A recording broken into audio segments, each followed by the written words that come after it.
아름다운 찬양 감사합니다. 우리 삶에 일어나는 갑작스러운 재앙이나 고난에 대하여 사람들은 보통 왜라는 질문으로 이해할 만한 설명을 요구합니다. 적어도 내가 겪어야 하는 것인지 납득되지 않으면 우리는 불공평하다라고 느낍니다. 때로는 우리의 죄의 결과로 만나는 재난이 있습니다. 그러나 직접적으로 죄의 결과가 아닌 경우도 있습니다. 그리고 대부분의 경우는 그 이유를 정확히 알지 못하는 경우가 더 많습니다. 욥도 처음에는 자신에게 닥친 재난 가운데에 하나님을 믿음으로 경배했습니다. 그러나 고난이 심해지고 길어짐에 따라 하나님을 향하여 설명을 요구합니다. 대체 하나님께서 왜 나에게 이러한 고난과 괴로움을 허락하신 것인지 도무지 이해가 되지 않았습니다. 욥의 친구들은 욥이 죄가 있었기 때문에 하나님으로부터 죄에 대한 심판을 받았고 그래서 그러한 재앙과 고난을 당한다라고 주장했습니다. 회개를 요구하였습니다. 그러나 욥은 자신이 완전한 의인은 아니지만 그렇다고 이처럼 특별한 재앙과 고난을 받을 일을 하나님 앞에 행하지 않았다라고 항변합니다. 우리의 반응도 일반적으로 욥과 많이 다르지 않을 것입니다. 우리는 하나님이 모든 만물의 주관자이시고 통치자이심을 믿고 인정합니다.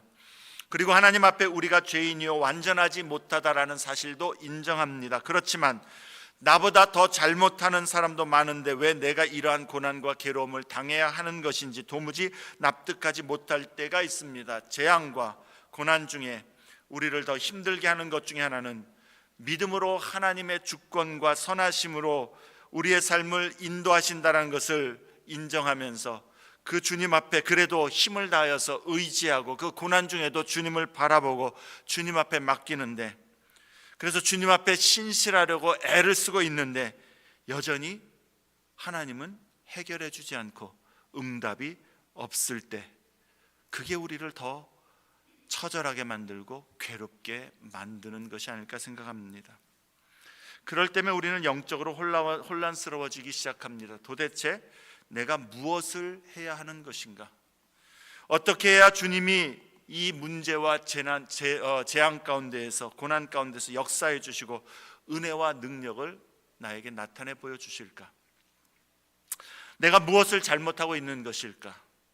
이런 생각들이 우리를 주눅들게 만듭니다. 하나님께서 나를 기뻐하시지 않기 때문인가? 내가 주님의 뜻을 깨닫지 못해서 주님이 나의 문제와 고난을 여전히 해결해 주시지 않고 있는 것 아닌가? 내가 깨달을 때까지, 좀 알아차릴 때까지 그런 것 아닌가?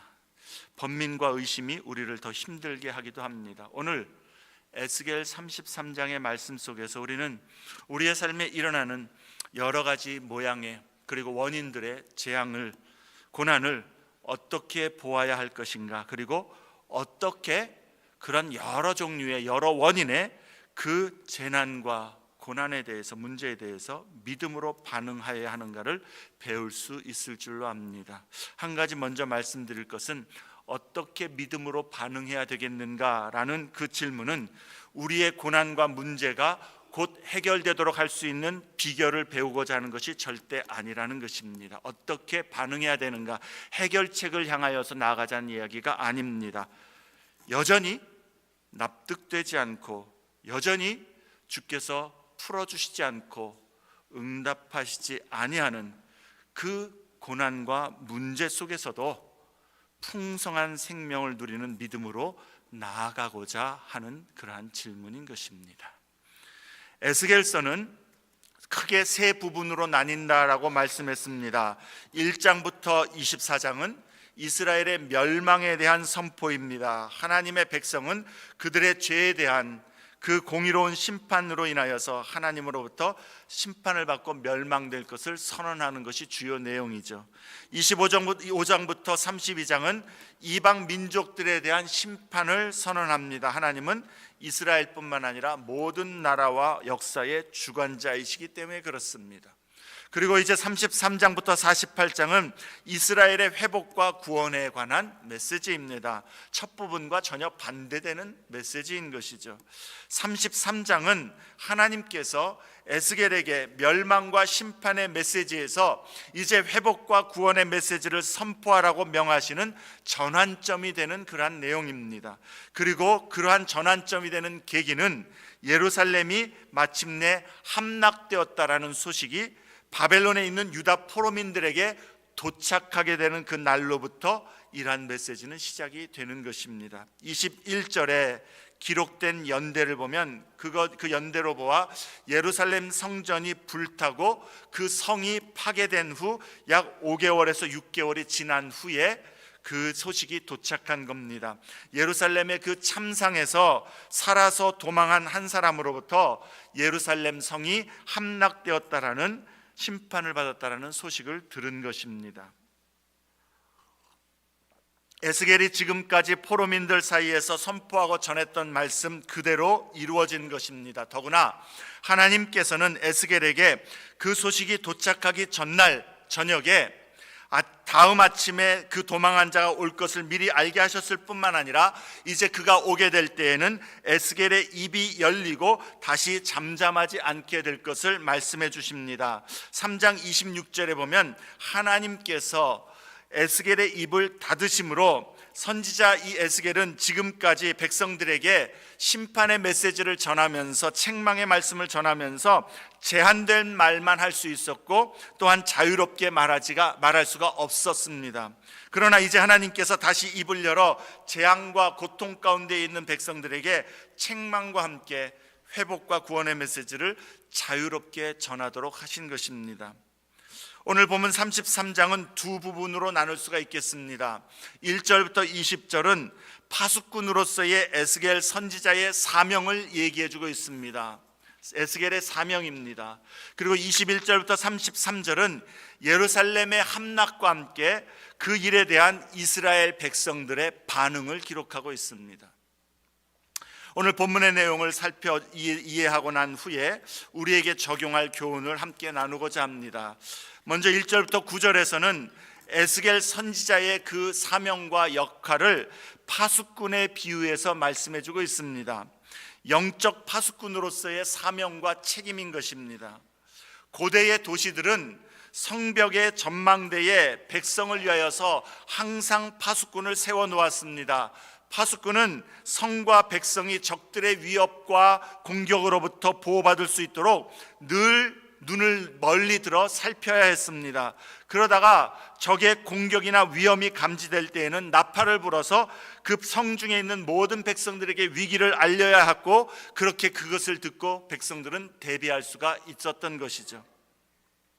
파수꾼이 그러한 경고를 했음에도 불구하고 성중의 백성이 그것을 무시하다가 생명을 잃게 된다면 그 책임은 듣지 않은 백성들에게 돌아갈 것입니다.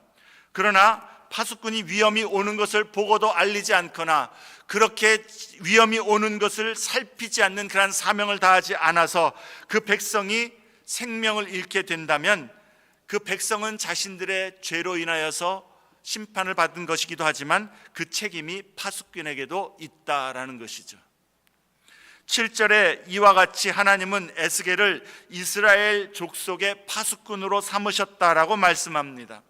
에스겔은 이스라엘 백성에게 파수꾼이 되어서 하나님의 경고의 말씀을 전해야 했습니다.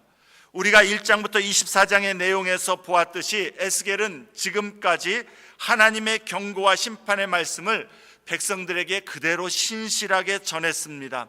때로는 자신이 한쪽으로만 누워서 오랫동안 있어야 되는 그러한 고통을 감수하면서까지 자기 아내가 죽었음에도 슬퍼할 수 없는 그러한 괴로움을 당하면서까지 하나님의 이 사명을 신실하게 시행했습니다. 그러므로 여기서 초점은 에스겔에게 파수꾼의 역할을 잘하지 않으면 너에게 그 책임을 묻겠다라는 그것보다도 이스라엘 백성이 에스겔의 경고를 듣고서도 죄에서 돌이켜 하나님께 돌아오게 된다면 곧 회개함으로 생명이 보존되기를 원하시는 그 하나님의 마음, 그것이 오늘 이 말씀의 초점인 것입니다. 9절에 악인이 돌이킴에 대하여 하나님은 두 번이나 반복하여 말씀하고 있음을 우리는 볼 수가 있습니다. 그러니까 지금 이 말씀, 파수꾼에 대한 사명에 대한 이 초점은 에스겔의 이 사명을 통하여서 이스라엘 백성이 돌이켜 하나님 앞에 돌아오기를 원하시는 것, 그게 하나님의 마음이라는 것이죠. 10절부터 20절에서는 에스겔이 선포할 내용이 무엇인가를 보여줍니다.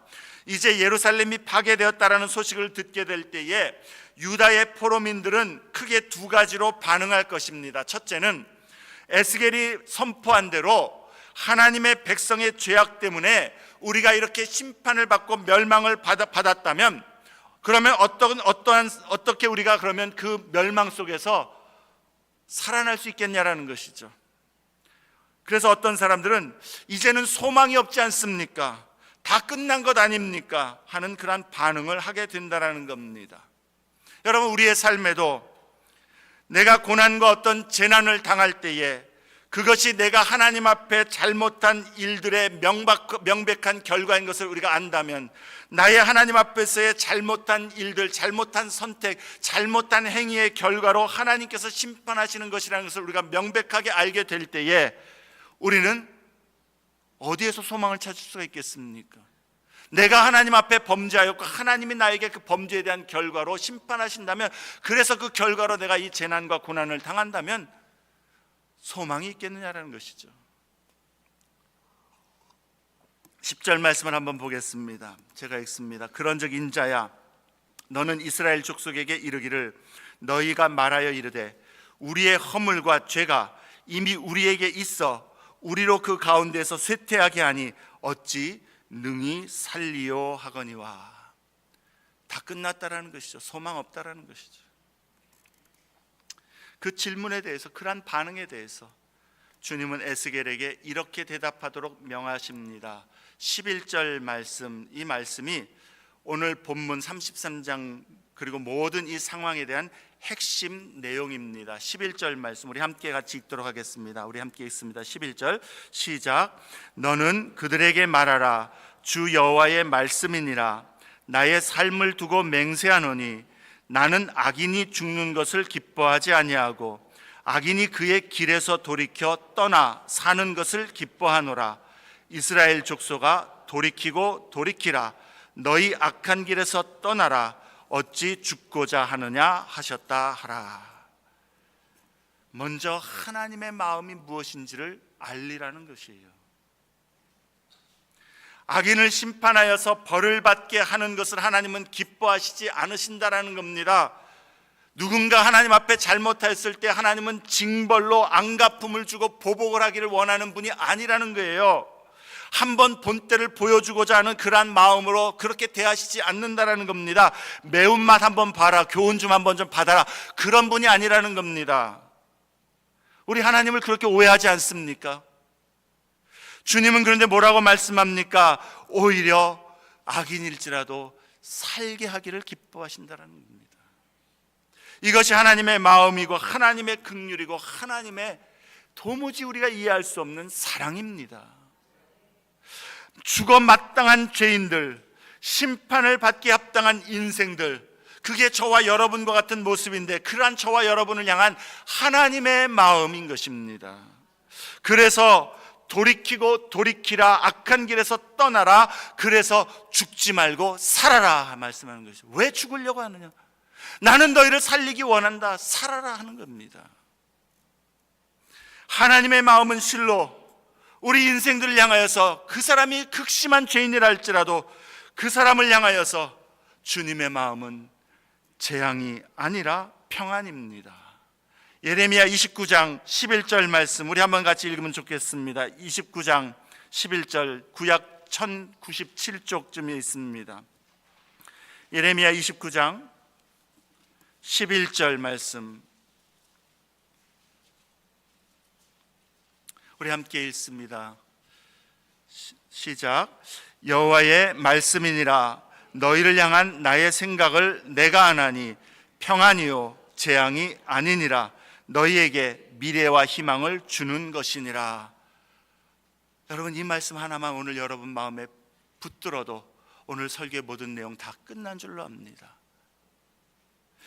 여러분 각자의 형편과 모습과 지금 당한 문제와 재난과 어떤 슬픔, 고난, 상처가 무엇일지라도 하나님의 마음은 이것이라는 이 주님의 말씀, 주님의 이 진리의 말씀, 주님이 우리에게 주시는 변함이 없고 진실한 참된 말씀, 이것 믿음으로 받아들이면 오늘 설교 다 된 겁니다. 이해 안 되어도, 납득 안 되어도, 느껴지지 않아도 이게 하나님 우리에게 주시는 말씀인 것이죠. 생명을 얻게 하기를 원하신다라는 겁니다. 그런데 그렇게 생명을 얻기 위해서 회개하여 돌이키면 산다라는 겁니다. 12절부터 16절에 의인이 자신의 과거의 의로움을 신뢰하고서 악을 행하면 그는 악으로 말미암아 죽을 것을 말씀합니다. 13절에 하나님께서 의인에게 너는 살리라 선언하였어도 그가 악을 행하면 죽을 것입니다. 그러나 반대로 악인에게 하나님께서 너는 그 악 때문에 죽을 것이다 선언하였을지라도 그가 돌이켜 죄에서 떠나 정의와 공의로 행하면 그가 반드시 살고 죽지 아니할지라 말씀합니다. 정의와 공의를 행한다라는 것은 단지 사회적 정의와 공의, 선함을 행하는 것을 의미하는 것이 아닙니다. 이 문맥에서 말씀하는 것은 15절의 말씀의 예들처럼 하나님의 언약 백성으로서 하나님 앞에서 그 하나님의 언약의 신실한 순종과 의로운 삶을 사는 모습과 행동을 의미합니다. 하나님의 백성다운 하나님을 본받아가는 그것을 삶으로 드러내는, 그렇게 살기를 힘쓰는 언약적 삶의 모습을 의미하는 것입니다. 그것을 정의와 공의라고 말하는 겁니다. 그런데 그렇게 우리가 돌이키는 것, 회개할 때에 하나님은 우리에게 생명의 풍성한 은혜를 주신다라는 것이죠.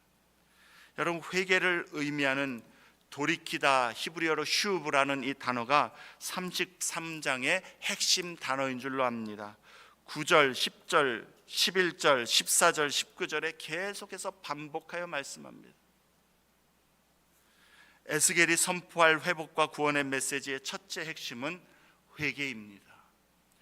회개하면 살 수 있다, 소망이 있다라는 겁니다.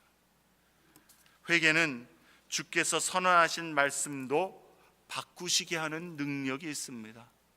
살리라 했어도 악을 행하면 죽을 것이지만 죽으리라 심판을 선언했어도 회개하면 반드시 살리라, 주님의 말씀도 바꾸신다라는 것이죠.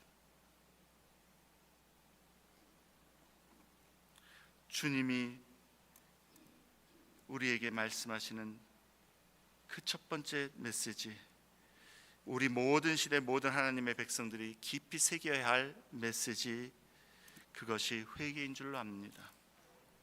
20절의 말씀처럼 하나님은 우리의 행한 대로 갚으시고 심판하시는 공의의 하나님이십니다. 그러나 또한 하나님은 우리를 향한 우리를 향한 생각과 마음은 평안이요 재앙이 아닙니다. 나의 당한 일이 확실하게 나의 죄의 결과로 인한 심판과 재앙이라 할지라도 하나님의 심판과 재앙 가운데에서 회개하고 돌이키는 자는 회복의 은혜, 생명의 은혜, 새롭게 됨의 은혜, 구원의 은혜를 얻게 하십니다. 회개함이 생명입니다. 두 번째로 예루살렘 파괴의 소식을 듣고서 어떤 사람들은 주의 길이 바르지 않다라고 반응하는 사람들도 있다라는 것입니다. 17절에 그래도 네 민족은 말하기를 주의 길이 바르지 아니하다 하는도다. 하나님의 정의와 공의를 의심하는 것이죠. 하나님의 행하시는 일이 불공평하다라고 불합리하다라고 여기는 것입니다. 그러한 반응에 대해서 주님은 말씀합니다. 17절 하반절에 그러나 실상은 그들의 길이 바르지 아니하니라. 20절에도 이스라엘 족속아 나는 너희가 각기 행한 대로 심판하리라. 하나님은 공의롭게 행하신다라는 겁니다. 사랑하는 여러분, 우리가 하나님이 공평하지 않고 나에게 일어나도록 허락하신 일들이 바르지 않다, 불합리하다, 억울하다 그렇게 느끼는 이유가 무엇입니까?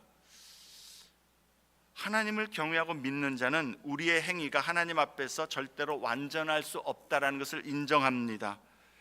그럼에도 왜 불공평하다라는 생각을 하는 것입니까? 우리의 죄성 가운데에 우리를 하나님 앞에 세우는 게 아니라 다른 사람과 비교하기 때문인 줄 압니다. 다른 사람과 비교하기 때문인 줄 압니다. 그래서 왜 나에게라는 질문을 하는 것이죠. 내가 하나님 앞에 완전하다는 거 아닙니다. 그런데 나보다 더 악한 사람도 그냥 놔두시면서 왜 나에게? 라는 그런 생각을 하게 되는 것이죠. 그러나 그러한 비교와 항변은 전혀 우리를 하나님 앞에 바르게 하지도 못할 뿐더러 우리에게 전혀 유익하지도 않습니다. 우리는 하나님의 길이 바른가 아닌가를 생각하기보다는 하나님은 공의롭게 행하시는 분이시기 때문에 하나님은 바르시고 하나님의 행하심은 완전하심을 우리는 인정하면서 하나님의 길이 바른가 아닌가 그것을 생각할 것이 아니라 나의 길이 바르지 않음을 생각해야 하는 것이고 하나님 앞에서 겸손히 회개함으로 나아가야 하는 것입니다. 이스라엘은 계속해서 죽음에 이르는 길을 선택하는 삶을 살았기 때문에 그러한 재앙과 심판을 당한 것입니다. 그들은 자신들의 행위와 길을 살피지 않고서 자신들이 지금 당한 그 재난을 인하여서 하나님만을 비난합니다. 그런데 여러분, 이러한 모습은 비단 이스라엘 백성들만의 모습뿐이겠습니까? 우리도 그러한 때가 얼마나 많습니까? 하나님 앞에서 자신의 모습은 전혀 살피지 않으면서 하나님 앞에서 내가 어떻게 신실하였는가는 전혀 생각하지 않으면서 하나님이 지금 내 삶에 내가 원하는 것들을 해주시지 않으니까 하나님은 불공평하다, 하나님은 불의하다, 하나님은 왜 나의 삶에 그렇게 복을 주시지 않는가, 하나님이 없다, 이런 비난과 불평을 하나님 앞에 늘어놓을 때가 많지 않습니까? 그러나 하나님은 우리의 행한 대로 갚으시는 분이심을 잊지 말아야 하는 것입니다. 하나님의 공의와 정의 그리고 완전한 섭리와 사랑을 신뢰하지 않는 것 자체가 이미 하나님 앞에 우리의 길이, 우리의 마음이 잘못된 것입니다. 다시요, 하나님의 공의와 정의, 완전하신 섭리와 사랑을 신뢰하지 않는 것 자체가 이미 하나님 앞에 우리가 바르지 못한 겁니다. 하나님 앞에 우리의 이러한 교만과 불신앙을 돌이켜 회개하여야 합니다. 회개하면 삽니다. 19절, 만일 악인이 돌이켜 그 악에서 떠나 정의와 공의로 행하면, 즉 언약에 신실한 거룩과 경건과 의로움의 삶으로 돌이키면 그가 그로 말미암아 살리라. 이것은 하나님께서 11절에 나의 삶을 두고 맹세하신 약속입니다. 하나님이 그렇게 하시지 않으면 하나님 아니라는 선언입니다. 누구라도 무슨 문제와 일이라도 먼저 자신을 하나님 앞에 겸비하게 낮추어 하나님의 그 섭리와 주권과 완전하심을 인정하면서 이해가 되지 않고 납득이 되지 않고 도무지 마음에 의문이 풀리지 않을지라도 그 하나님 앞에 나의 그 모습마저도 회개하며 나아가는 그러한 사람은 반드시 살게 될 것입니다. 반드시 하나님의 위로와 하나님의 선하신 뜻을 보여주실 것입니다. 21절에 예루살렘 함락의 소식이 마침내 전해졌습니다. 그리고 나서 23절부터 33절은 이 일이 일어난 후 두 장소에 있는 이스라엘 백성의 반응입니다. 23절부터 29절은 바벨론 느부갓네살 왕이 그 포로로 잡아가지 않고 이스라엘 땅, 황폐한 땅에 남겨놓은 이스라엘 백성들의 반응입니다. 30절부터 33절은 에스겔의 메시지를 들었던 바벨론에 있는 유다 포로민들의 반응입니다. 24절 말씀을 한번 보겠습니다. 24절 우리 함께 같이 읽습니다. 시작. 인자야, 이 이스라엘의 이 황폐한 땅에 거주하는 자들이 말하여 이르기를 아브라함은 오직 한 사람이라도 이 땅을 기업으로 얻었나니 우리가 많은즉 더욱 이 땅을 우리에게 기업으로 주신 것이 되느니라 하는도다. 무슨 말입니까? 하나님께서 하나님의 심판으로 폐허가 된 이 상황을 보면서 개인과 사회가 하나님 앞에 회개할 기회로 보는 것이 아니라 경제적인 이익을 획득할 수 있는 기회로 본다라는 겁니다. 그것도 그런데 믿음으로 그렇게 기회를 보고 있어요. 어떤 믿음입니까? 하나님께서 이 땅을 아브라함에게 주시지 않았느냐? 하나님은 언약에 신실하신 하나님이고 아브라함은 한 사람이었는데도 하나님이 그 언약을 성취하셔서 이 땅을 아브라함이 얻게 하셨다면, 그리고 우리에게 주셨다면, 이제는 하나님의 백성인 언약 백성이 많은 우리에게 이 땅을 하나님께서 주시지 않겠느냐? 이제 우리는 이 땅에서 언약 백성으로서 복을 받고 언약적 축복을 누릴 것이다 라는 그러한 주장으로 지금 이 반응하고 있다는 겁니다. 잘못된 신앙과 잘못된 믿음의 적용인 것이죠.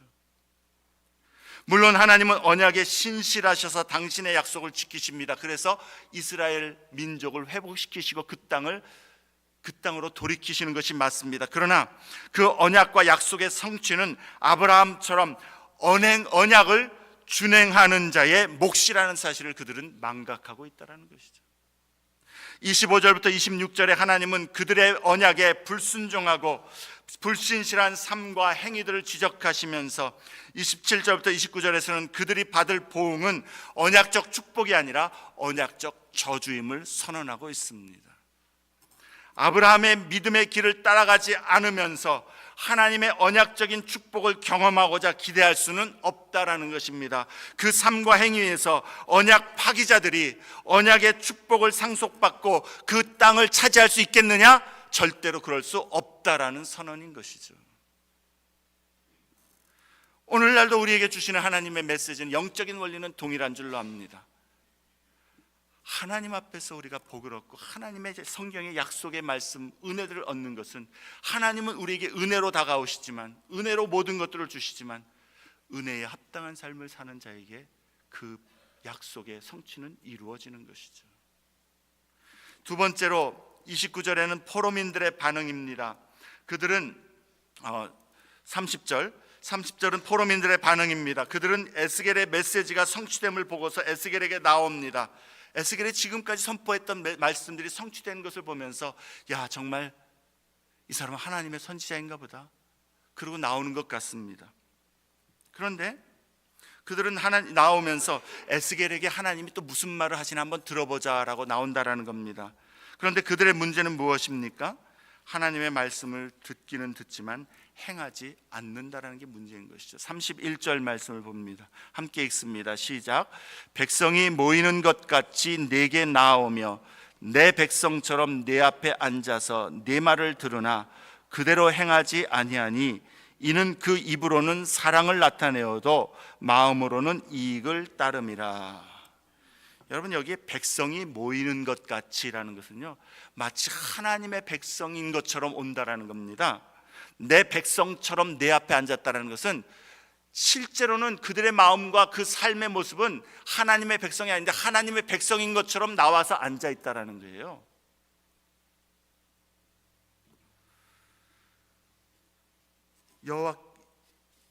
하나님 이들에게는 하나님을 사랑하는 그 사랑은 없고 자신의 욕심과 탐욕의 이익만을 추구하는 마음뿐이라는 것을 주님은 지적합니다.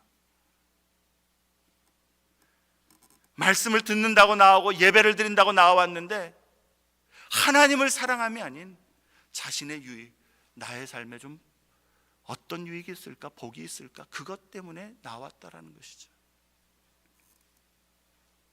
하나님의 말씀을 듣는데 하나님의 말씀을 들을 때에 그 말씀에 자신을 쳐서 복종하여 마음과 삶을 변화시키는 진리의 말씀으로 듣지 아니하고 단순히 호의적인 반응으로 그렇게 좋은 말씀이야, 오늘 은혜 받았어, 오늘 좀 감동되었어, 그것만으로 할 도리를 다 했다라고 생각하고 순종하지 않아도 애를 써서 그 말씀대로 따르지 않아도 그렇게 하나님 앞에 예의를 차렸으니, 최소한의 하나님 앞에 그렇게 할 도리를 했으니 하나님이 복을 주실 것이다라고 착각하는 것이라는 말씀인 것이죠. 우리 하나님 앞에서 우리의 믿음의 모습, 우리의 삶의 모습, 하나님을 어떻게 우리가 섬기고 하나님을 어떻게 사랑하고 하나님의 말씀을 어떻게 듣는가, 너무나도 우리에게 실제적이고 또한 너무나도 현실적인 말씀이요 붙들어야 할 그러한 적용의 내용인 줄 압니다. 세 가지 교훈을 나누고 마치고자 합니다. 첫째로, 회개가 언제나 사는 길입니다. 회개가 사는 길입니다. 여러분, 근래에 하나님 앞에 회개한 적이 있습니까? 하나님 앞에 회개함으로 자신을 낮추며 하나님 앞에 나아가신 적이 있습니까? 하나님의 은혜는요, 고난과 괴로움, 어려움, 문제 속에서, 이해할 수 없는 그 괴로움 속에서 왜라고 묻는 자에게 은혜가 임하는 것이 아니라 겸비한 마음으로 하나님의 긍휼을 구하며 회개하는 자에게 임하는 것입니다. 그리고 그 은혜는 우리를 반드시 살립니다. 우리가 당한 재앙과 고난이 우리의 잘못과 죄의 결과라 할지라도 회개하는 자를 하나님은 새롭게 하십니다. 또한 우리가 당한 고난과 문제가 어떤 특별한 죄의 결과가 아닐지라도, 왜 이런 일이 일어났는지 알지 못할지라도 우리는 하나님 앞에 먼저 회개함으로 나아가야 합니다. 왜냐하면 우리는 언제나 하나님 앞에 주의 긍휼과 은혜가 없으면 살아갈 수가 없는 죄인임을 우리가 철저히 알기 때문인 것이죠. 주 예수의 십자가 은혜로 죄사함과 용서를 받고 구원을 얻은 죄인은 주님의 그 은혜의 빛에 노출이 되면 될수록 더욱더 우리 자신의 허물과 죄, 우리 자신이 하나님 앞에 자격 없는 자인 것을 더욱더 밝히 보기 때문인 것입니다. 그렇기 때문에 회개하는 자는 죄 있는 자가 회개하는 게 아니라 죄를 깨닫는 자가 회개하는 것이요, 은혜 받은 자가 회개하는 겁니다. 주님의 그 은혜를 보면 볼수록 우리는 회개할 수밖에 없다라는 것이죠. 회개하여야 삽니다. 여러분에게 임한 고난과 재앙이 있다면, 이해가 되지 않고 납득이 되지 않은 그러한 괴로움이 있다면 하나님 앞에 먼저 철저하게 엎드려 주는 광대하신 전능하신 모든 만유의 주제이신 하나님이시오, 나는 하나님 앞에 벌레보다 못한 그러한 유한한 작은 자인데 하나님, 나를 불쌍히 여겨 주시옵소서, 하나님 앞에 먼저 엎드려 회개하기를 힘써야 하겠습니다. 하나님의 긍휼과 은혜에 맡겨서 나는 죄인이로소이다, 나를 불쌍히 여겨 주시옵소서, 하나님이 문제와 이 고난 가운데에 나를 불쌍히 여겨 주시옵소서. 왜라는 질문이 아니라 이 고난과 이 아픔 가운데에 하나님 나를 불쌍히 여겨 주시옵소서라는 그러한 하나님 앞에서의 나를 낮추고 회개하는 그 주님을 향한 믿음이 나를 살립니다. 고난과 재앙 가운데서도 그러한 주님 앞에 자신을 낮추는 사람에게 하나님은 그것이 아직 해결되지 않은 그 가운데서도 하늘의 풍성한 은혜와 능력으로 우리를 붙잡아 주시는 것입니다. 두 번째로, 그 하나님의 은혜의 언약에 합당한 삶을 사는 자가 복을 얻음을 기억해야 되겠습니다. 이 은혜에 합당한 삶을 살기를 힘써야 합니다. 구원은 오직 믿음, 오직 은혜로 예수로 말미암아 얻습니다. 예수 그리스도의 십자가 구속의 은혜로 얻습니다. 그러나 그 은혜는 우리로 그 은혜에 합당한 삶으로 인도한다라는 것이죠. 그러므로 우리는 그 은혜를 알면 알수록 그 은혜에 합당한 삶을 살기를 힘써야 하는 것이죠. 특별한 기도를 했다고, 주님을 영접하는 기도를 내가 했었다고, 특정한 교회의 어떤 회원으로 등록이 되었다고, 혹은 세례를 받았다라고 그것 자체가 우리에게 구원을 자동으로 이루어주는 것이 아닙니다. 믿음은 행위로 말미암아 드러날 수밖에 없고, 그러한 믿음이 행위로 온전히 합당함을 드러내며 그런 믿음이 의롭다함을 얻는 것입니다. 오늘날 얼마나 많은 사람들이 예수를 믿는다 하면서 예수 그리스도의 그 은혜에 합당한 삶을 무관심하고 그 은혜에 하나님 앞에서 자신을 드리고자 하지 않는 그러한 모습 가운데서도 내가 그리스도, 예수를 그리스도라 고백했기 때문에 행위가 없으면서도 구원 얻었다라고 착각하는, 오해하는 그러한 일들이 너무나도 많다는 사실을 우리는 보아야 하는 것이죠. 믿음에 합당한 행위 없이 믿음을 주장하는 것은 거짓이며, 그러한 믿음에 근거한 구원의 희망 역시 거짓일 수밖에 없는 것이죠.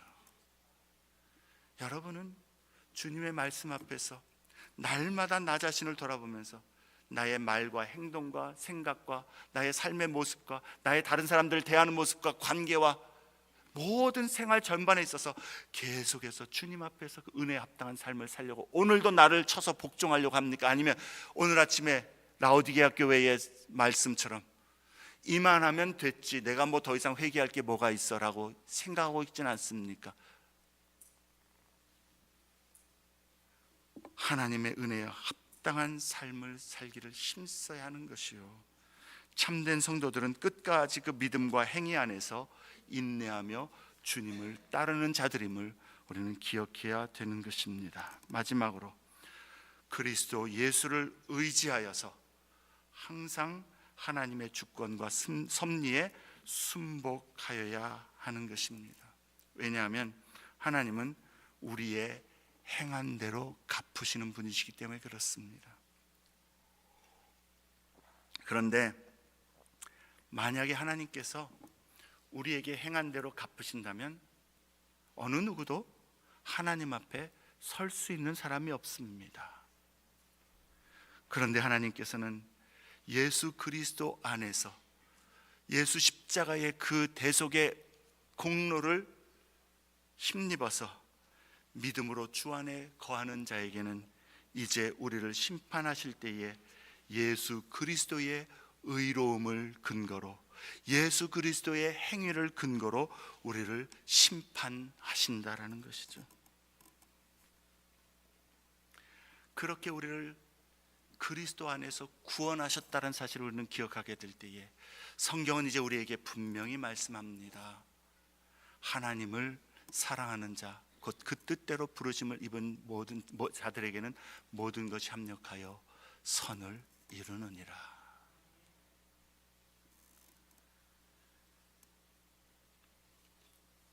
하나님께서 우리의 삶의 문제와 고난, 상처와 아픔 허락하셨고, 또 그것을 우리가 왜라는 질문에 이해할 수 없을 수도 있습니다. 도무지 발버둥 치고 하나님 앞에 때도 써보고 하나님 앞에 정말로 부르짖어도 보고 정말 하나님 앞에서 제발 좀 내 마음 좀 시원하게 이거 좀 대답 좀 해주십시오라고 이야기하는데도 하나님이 우리에게 말씀하지 않을 때에, 사랑하는 여러분, 주님이 우리에게 주시기 원하시는 것은 그 문제에 대한 해답과 해결이 아니라 내가 너를 사랑하여 독생자를 주시기까지 그렇게 너를 위하고 너를 사랑하는데 나의 이 사랑과 나의 이 주권과 나의 이 섭리를 신뢰하지 않겠느냐, 그게 우리에게 주님이 말씀하시는 것 아닐까요? 자기 아들을 아끼지 아니하고 내어주신 이가 어찌 우리에게 모든 것을 주시지 아니하겠느냐, 이게 하나님의 마음입니다. 하나님께서 우리에게 재앙이 아닌 평안을 주시는 길은 하나님 이 문제에, 이 고난에, 이 어려움에 지금 답해 주시고 이해하게 해 주십시오, 그래서 그것을 우리에게 알게 해 주심으로 평안을 주시는 것이 아니라 이해하지 못하여도 여전히 아파도 여전히 앞이 보이지 않아도 나를 사랑하신 그 하나님 아버지, 그 아버지께서 나를 귀히 여기시고 나를 그 손에 붙드시며 이 일 가운데서도, 이 문제 가운데서도 선하신 뜻과 계획이 있음을 믿고, 그러기에 주님 앞에 참으로 믿음으로 나아가는 자, 맡겨버리는 자, 주님 앞에 내 마음의 고통 쏟아놓지만, 그러나 주님, 내가 아는 것은 주님은 나를 사랑하신다는 것이요, 주님은 모든 만물의 주권자라는 사실이요, 주님은 나의 삶에 선하신 뜻과 계획이 있다라는 것이요, 지금 이 아픔, 이 고통, 이 슬픔도 나는 지금 이해할 수 없고 납득할 수 없을지라도 하나님이 그러한 하나님이시기에 그 주님께 맡겨버리고 오늘도 저는 주님을 향하여 나아가겠습니다. 그렇게 믿음으로 애를 써서 답을 구하는 것이 아니라 애를 써서 하나님을 붙잡는 자에게 하나님은 반드시 살리라 말씀한 줄로 믿습니다. 우리 말씀을 생각하시면서 한번 같이 기도하길 원합니다. 찬송 부르길 원합니다.